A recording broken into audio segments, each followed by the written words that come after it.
Welcome to my channel! Learn with Teacher Ali!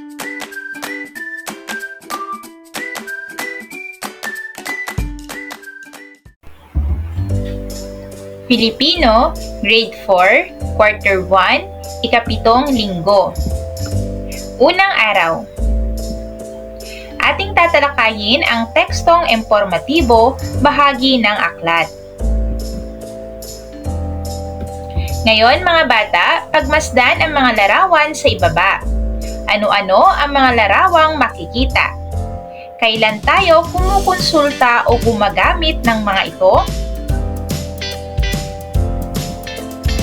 Ngayon, isulat ang iyong sagot sa malinis na papel. Ano ang nakakalap natin sa paggamit ng libro at internet? Alin sa dalawa ang ginagamit mong madalas sa pagkuha ng impormasyon? At bakit? Sa araw na ito, pagbabasa tayo ng isang tekstong impormatibo. Uunawain natin ito at magbibigay tayo ng ating mga reaksyon batay sa binasang teksto at kaugnayan nito sa sarili, pamilya, komunidad, bansa at daigdig.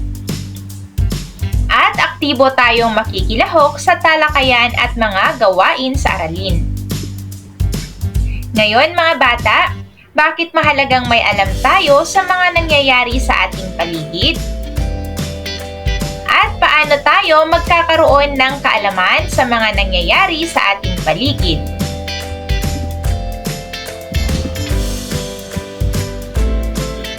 Ngayon mga bata, panoorin ang balita tungkol sa ilang barangay sa Zamboanga City na lubog sa baha dahil sa LPA.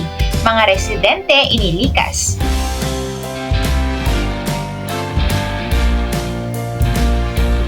Ngayon, sagutin ang sumusunod na mga tanong. Ano ang pinapaksa ng binasang artikulo? Pangalawa, saang lugar na itala ang may mataas na lebel ng baha? Pangatlo, gaano kalubha ang epekto ng pagbaha? Pang-apat, paano kinuha ang mga impormasyon sa balita? At panglima, mula sa binasang balita, paano mo masasabi na ang isang teksto ay impormatibo? Ikalawang araw. Ating tatalakayin pa rin ang tekstong impormatibo, bahagi ng aklat.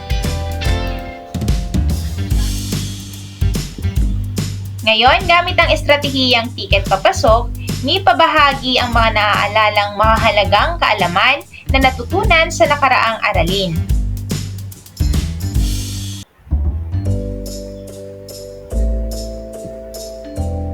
Ngayon, magkaroon ng malayang talakayan batay sa mga salitang hinango sa teksto.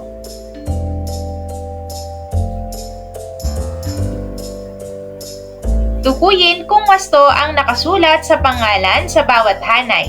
Lagyan ang bawat salita ng check kung tama at X kung mali.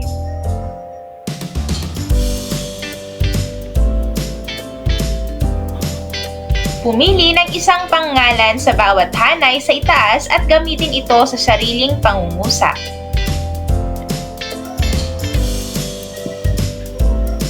Piliin ang angkop na panghalip panao sa kahon upang mabuo ang diwa ng pangungusap. Isulat ang sagot sa patlang.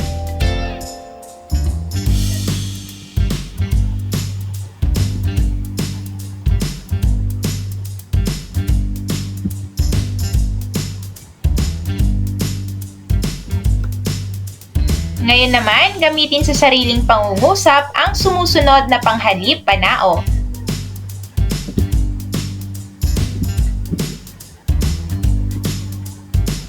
Ikatlong araw. Tekstong impormatibo, bahagi ng aklat. Ngayon, basahin natin ang isang kwento at sagutin ang mga sumusunod na katanungan. Naatasan sina Elsa at Ram na bumuo ng presentasyon para sa pagdiriwang ng United Nations Day. Nakahiram sila ng aklat ng tula sa silid-aklatan. Minuklat nila ang aklat ngunit wala. Paano kasi? Kuya, kanina pa kami naghahanap ng tula para sa presentasyon namin. Wala kaming makita. Malungkot na sagot ni Ram. Sinubok niyo na bang tingnan ang talaan ng nilalaman o index kaya? Tanong niyang muli. Naku, hindi pa po. Ano po ba ang mga yon? Tanong naman ni Elsa. Ang talaan ng nilalaman ay pahina sa bandang unahan ng aklat. Makikita ninyo rito ang pamagat at pahina ng nilalaman ng aklat. Ang index naman ay nasa huling bahagi ng aklat. Dito naman ninyo makikita ang mahalagang salita o paksa. Wow, oo nga! Napakalaki palang tulong ng talaan ng nilalaman at index. Ngayon, mga bata, sagutin ang mga sumusunod na tanong.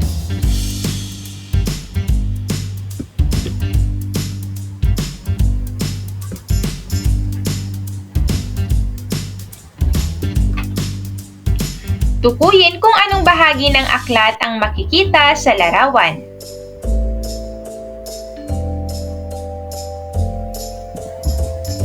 Pumili ng isang aklat sa silid-aklatan ng inyong paaralan o sa inyong bahay.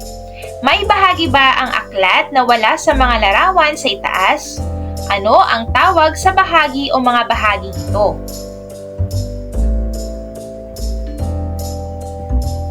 Ika-4 na araw.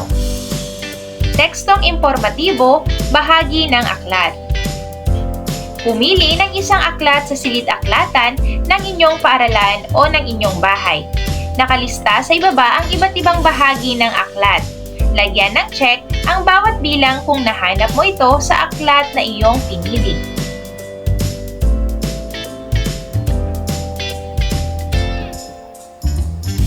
Ngayon naman, tukuyin kung anong bahagi ng aklat ang makikita sa larawan.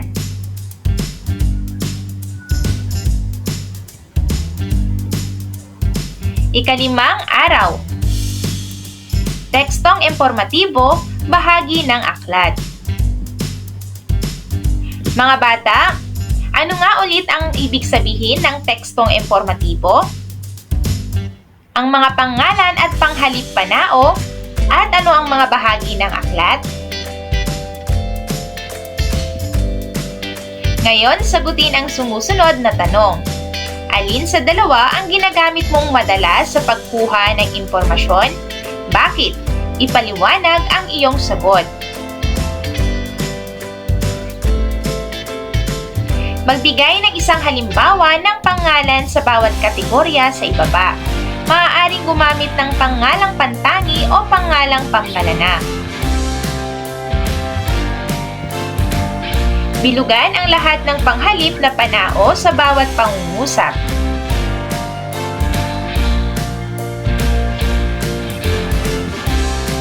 Pumili ng isang aklat, sagutin ang sumusunod na tanong tungkol sa aklat na pinili mo.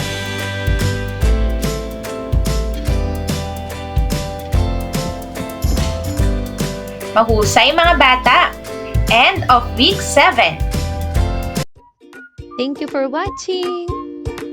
Also, don't forget to like, share, subscribe, and click the notification bell for you to be updated on our latest videos. See you on our next lesson. Goodbye!